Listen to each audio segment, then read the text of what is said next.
The rain was heavy, turning the city street into a blur of motion and noise. Beneath the towering black gates of a luxury mansion in Maitama stood an old woman with cracked feet, an old bag balanced on her head, and her wrapper soaked to the skin. She didn't flinch under the storm.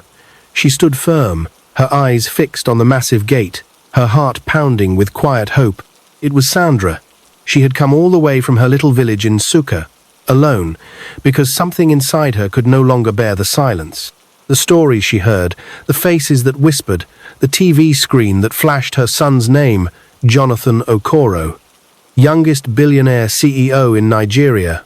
While she struggled to buy firewood back home, it was time to see for herself. Suddenly, the gates opened inward. A sleek black Bentley with golden rims glided out. Sandra's heart leapt. She rushed forward, waving. "Jonathan! My son! My child!"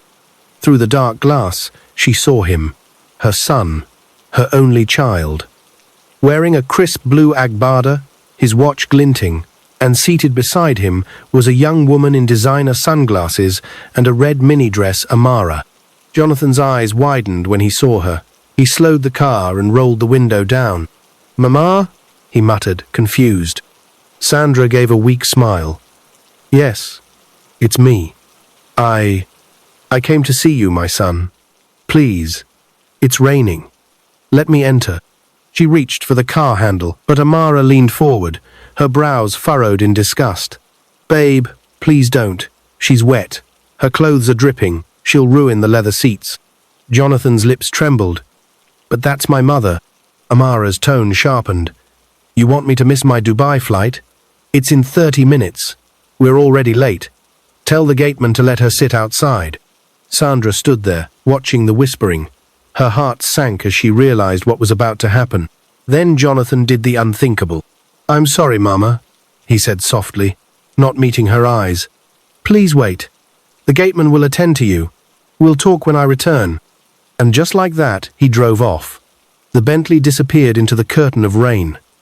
Sandra remained at the gate, soaked, her hands trembling as she clutched her wet bag tighter. She didn't wait for the gateman. She turned around and walked away, slowly, each step heavier than the last. Her son, the one she worked under the sun to train, the one she carried bricks for at the construction site, just to buy his textbooks, had left her in the rain for a woman he had only known for 2 years. That night, Sandra boarded a dusty bus back to the village. The ride was long. No one spoke to her. She didn't cry. But when she got home, she lay on her worn mattress, staring at the ceiling as tears quietly soaked her pillow. She didn't blame Jonathan. She just hoped he would realize the truth before it was too late. But while Sandra prayed quietly in her room, Jonathan was living in denial. To him, he had done nothing wrong. He justified it in his mind. "She's my mother. She raised me. Yes, but that was her job, right? After all, didn't every parent do that?" He had a company to run, a high-maintenance fiancée to please. Amara always wanted the best trips to Dubai, Maldives, the finest jewelry, luxury villas in Lekki. So Jonathan kept working, kept building, while Amara kept spending. Until, one morning, everything changed. It started with a strange notification, $20,000 missing from the company's account, then another, then more. Before sunset, millions were gone. Every single money he labored for. He called his tech team, shouting into the phone, "Track it! Who has access to this account?" Only one person did besides him. Amara. She had insisted on helping him manage the account. She had his passwords, his trust. They checked the IP logs, he shouted angrily. It showed Nairobi, Kenya. Jonathan's blood went cold. "What? I thought she was in Dubai." Posted pictures. The pictures were all fake. Amara never went to Dubai. She had boarded a flight to Kenya. And now, she was gone. Just like that, everything vanished. His company, his funds, his peace. Jonathan slumped to the floor in his penthouse, sobbing into his palms like a broken child. Amara was gone with everything he had. She scammed him and stole all his money without a trace. He remembered the last time he cried like that. It was the night he begged his mother not to sell her only wrapper to pay his final high school examination fees. And now, he left that same woman in the rain. And he abandoned her like she didn't matter. And she said nothing, not a word. He picked his car keys, eyes bloodshot, and traveled to his village, Nsuka. I need to see her, he said to himself. I need to say sorry. I need to kneel before her. I need to make things right. The road was long, and for the first time, he noticed every bump, every tree, every mile that separated him from the woman who gave him everything. As he reached the village square, he saw people gathered. They looked shocked. Some cried. Others had their hands on their heads. He parked and jumped out. What's going on? An old man turned to him, his face pale. She waited for you, he whispered. We called and called. She waited to talk to you before she died. Jonathan's heart dropped. No. Please no. He pushed past them, sprinting into the tiny compound. He rushed into her room, and there she was, lying still, on the same thin mattress she had always slept on, covered with a wrapper that looked older than him. He collapsed to the floor. Mama, no. No. I'm here. I came. Please. Wake up. But Sandra was gone. His mother was gone. And he was too late to make things right. He screamed, his voice echoing through the village. The woman who built his life had died. With a broken heart. The villagers wept with him. But their comfort could not fill the hole in his soul. And that was only the beginning. Jonathan sat on the bare floor, rocking back and forth, his mother's lifeless body clutched in his arms like a child, clutching a broken toy. Mama, please, I'm here now, he whispered through his sobs. Please, wake up. I'm sorry. I didn't mean it. I've come to take you home. Please don't leave me.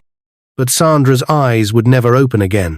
The village priest walked in quietly and knelt beside him. My son.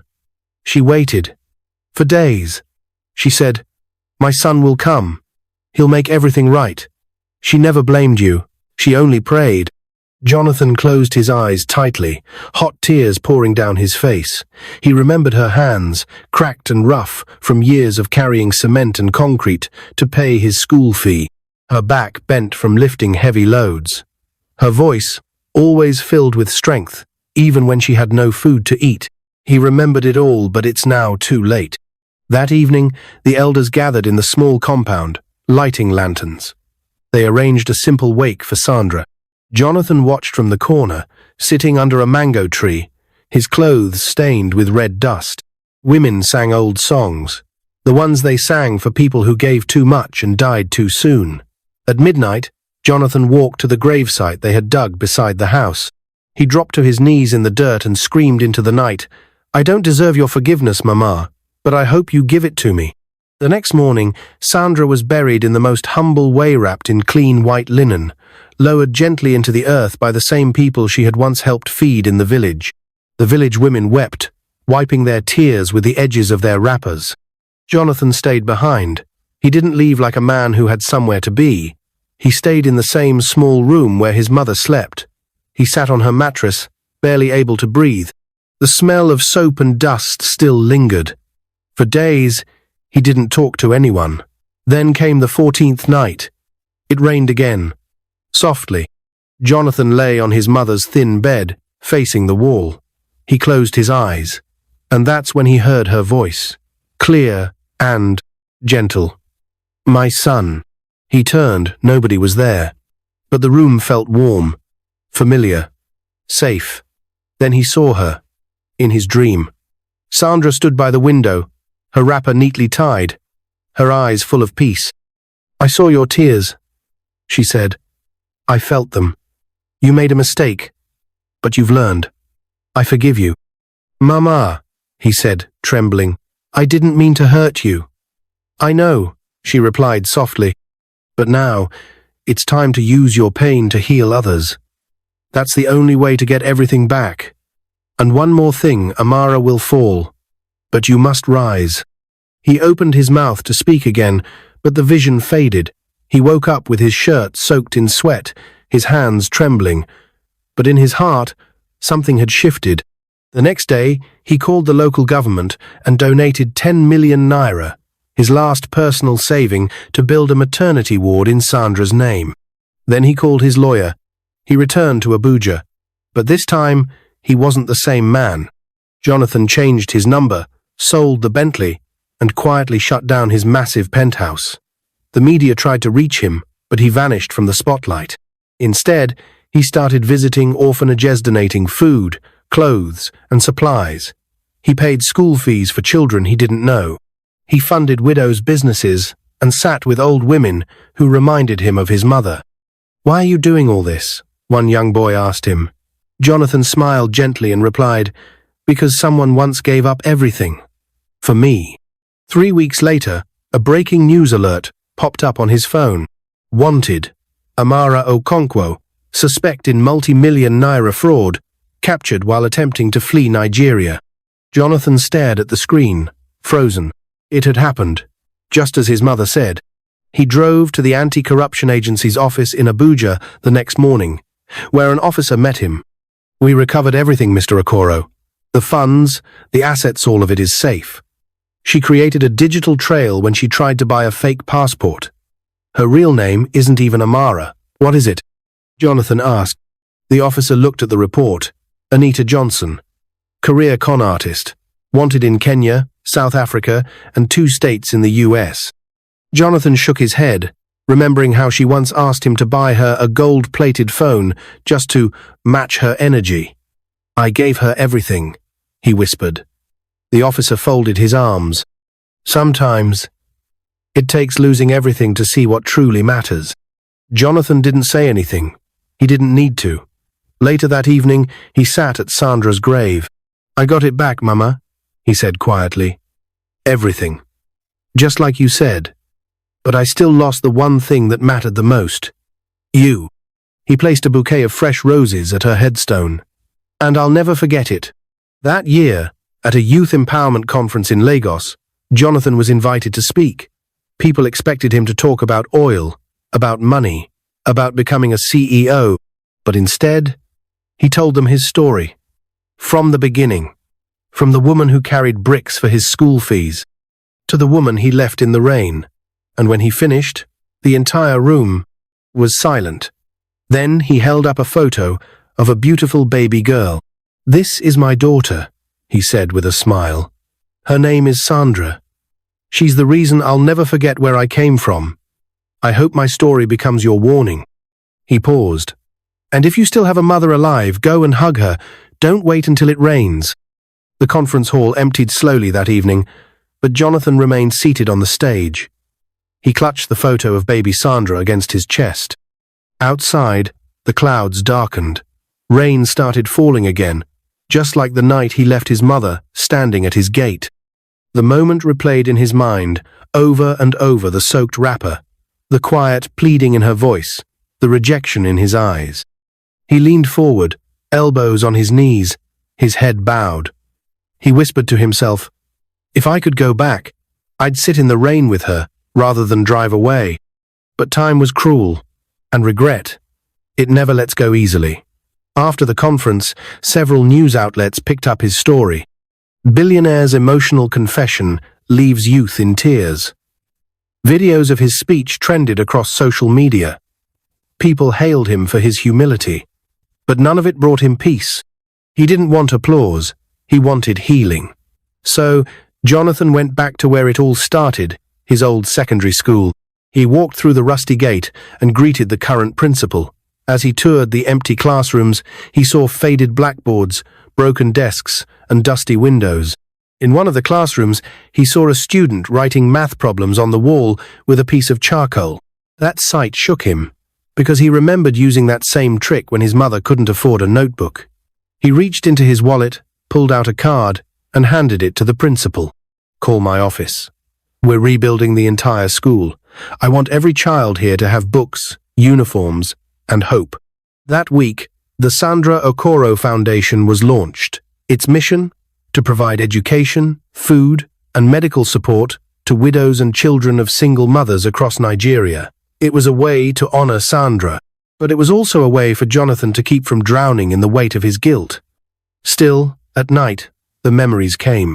He would lie beside baby Sandra and watch her sleep, her tiny fingers curled into soft fists, and wonder how his mother ever did it all alone. How did she manage to protect and provide without ever breaking? The answer came one day from someone he never expected. A knock landed on his door. When he opened it, standing there was Mr. George Okoro, his father. Jonathan froze. The man looked older now. His hair grayed. His shoulders slouched. His face was thin with age and regret.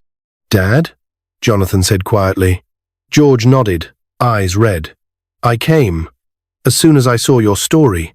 I didn't know she died. I didn't even know if you were still alive." Jonathan stepped back, his heart pounding. "Where have you been for the past 30 years? George sighed. "That's a long story. One I don't deserve to tell, but I'll try." They sat down in silence.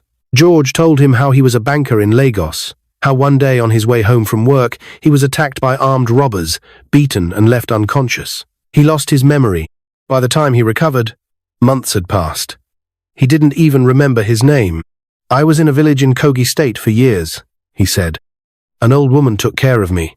I only remembered my full name 3 years ago when a pastor prayed for me. And when I saw your name on the news last week, I knew you were my son." Jonathan sat there stunned, tears slipping down his face. "All these years," he whispered. "Mama never stopped waiting for you." George bowed his head. "And I failed both of you." Jonathan stood and left the room quietly. He walked to his backyard, stood under the rain again, and cried. Everything he had built was rising again. His company had bounced back. His story had inspired millions. He had found love again, but the one person he wanted to share it with was gone. The following morning, he took his father to Sandra's grave. They stood together, side by side, two broken men in silence. George knelt down and placed a fresh bouquet on the tombstone. "I'm sorry, Sandra," he said softly. "I should have come home. I should have found my way back to you sooner." Jonathan didn't speak. He just stood there, watching the flowers tremble in the breeze. Later that afternoon, Jonathan took his father on a tour of the Sandra Foundation hospital site under construction. As they walked through the hallways, he pointed to a large wall where a mural of Sandra was being painted, her carrying a little boy in one hand, a bag of cement on her head, and a warm smile on her face. "She was a giant," Jonathan said. George nodded, eyes moist. "And you're her legacy." As they walked out, a group of students passed by, holding free lunch packs, smiling and laughing. One of them stopped and waved at Jonathan. "Thank you, sir," she shouted. And in that moment, Jonathan smiled, a real smile. He realized something. Though he had lost his mother, he could carry her in every life he touched, in every meal served, in every scholarship given, in every woman who looked up and whispered, "Thank you." It wouldn't bring her back. But maybe, just maybe, it would make the world remember her. The rain that once washed his mother's clothes into the dirt had now become the river that watered her legacy. And for Jonathan, that was a beginning, not an end. Months passed. The name Sandra Okoro no longer lived only in the memories of a grieving son or the whispers of a small village in Nsukka. It was now the name printed on hospital walls, etched on school plaques, stitched into uniforms, and spoken daily in homes across Nigeria. But for Jonathan, it still wasn't enough. Because every night when he lay in bed, he still saw her soaked in the rain, carrying a plastic bag, smiling through her pain.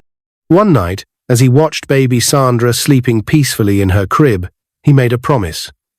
"I will never let your name fade, Mama. Never." The next day, he called a press conference. Standing in front of dozens of journalists and TV cameras, dressed in a simple navy blue kaftan instead of his usual designer suits, Jonathan stepped forward. "I used to think wealth was measured in bank alerts and exotic cars," he began, his voice calm but full of weight. "But I was wrong." He paused. "I left my mother in the rain. I chose image over love, popularity over loyalty, and I paid the price. I lost everything until I found the truth again. Now, I want to use every breath I have left to make sure no mother is ever abandoned like mine." There was silence. Then cameras clicked. Reporters whispered. Hashtags trended. But Jonathan wasn't interested in clout anymore. That evening, he met with the president of the Widows' Orphans Welfare Board. He pledged to fund shelters for abandoned elderly women in every region of Nigeria. He personally visited the first construction site in Ogun State, where he knelt in front of dozens of widows, serving them rice and stew with his own hands. "You're not forgotten," he said to one blind woman who reached out to touch his face. "You're seen, and you're loved." Everywhere he went, people cried not because he was rich, but because he was real. But as his public redemption grew stronger, there was one question the media kept asking. What happened to Amara? It had been months since her arrest, and people were still hungry for justice. Rumors flew. Some said she had escaped again. Others believed she bribed her way out. But Jonathan stayed quiet. He didn't want revenge. He just wanted peace. Then one day, it happened. He received a call from his lawyer. Amara has been sentenced. 25 years. Jonathan closed his eyes. Not in triumph, but in deep, quiet sadness. Because even though she broke him, he didn't hate her. He just wished she had known a mother like Sandra. That same week, while attending a youth mentorship event in Ibadan, a young man stood up during the question and answer. "Sir," he said nervously, "how did you know you had changed? I mean, how did you know you were no longer that man who left his mother in the rain?" Jonathan smiled gently. "Because, now," he said, "when I see someone in the rain, I don't drive past. I stop." The hall clapped, but that moment stayed with him. That question, "How do you know you've changed?" Later that night, as he rode back to his hotel, the skies opened again. Rain poured heavily, just like before. His driver, Mr. Felix, slowed the car, but something caught Jonathan's eye. Up ahead, near the curb, an old woman sat under a nylon sheet. Her wrapper was soaked. She held a tray of bananas, most already spoiled by the storm. Without a word, Jonathan tapped the driver. "Stop here." Felix looked confused. "Sir? We're still 10 minutes." "Stop the car." The car rolled to a halt. Jonathan stepped out into the rain. He walked straight to the woman.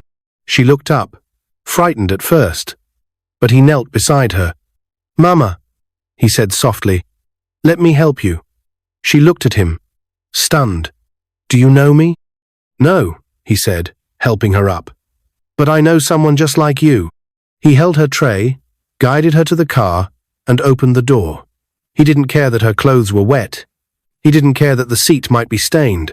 She was someone's mother, and this time, he didn't leave her behind. The old woman, Mama Ebe, wept silently the whole ride. She told him she had 5 children. All had disappeared after they made it in the city. No one called, no one visited. She sold bananas just to survive. Jonathan dropped her at a safe shelter. Then he asked to sponsor her living costs for the rest of her life. That night, he finally felt it. The change. Not in the applause, not in the headlines, but in the peace. Back in Abuja, life moved on. He returned to work. His company, JGO Industries, was now partnered with several NGOs across Africa. His new wife, Adana, a medical doctor, was running community health outreach programs sponsored by the Sandra Okoro Foundation. She never wore flashy clothes. She never asked for Dubai trips. She prayed with him, served with him, and stood by him. One afternoon, Adana found him sitting in the garden with baby Sandra on his lap. He was humming a lullaby Sandra used to sing to him. "You're thinking of her again?" she asked gently. Jonathan nodded. "Every day. She'd be proud of you." "I hope so," he whispered. Adana placed her hand on his shoulder. "She sees you, Jonathan. I'm sure of it." He looked up at the sky, where clouds parted and soft sunlight peeked through. And in that moment, he believed her. The rain that once carried his greatest regret had become the very thing that washed him clean. He was no longer the man who drove away. He was the man who now stopped for everyone. And somewhere, in the quiet of the wind, he could almost hear his mother's voice say, "Well done, my son. The morning sun filtered through the half-open curtains of Jonathan's bedroom in Abuja. He stood by the window, watching the golden light stretch across his garden where baby Sandra was crawling across the grass, giggling, with Adana trailing behind her, laughing gently. The sight warmed his heart.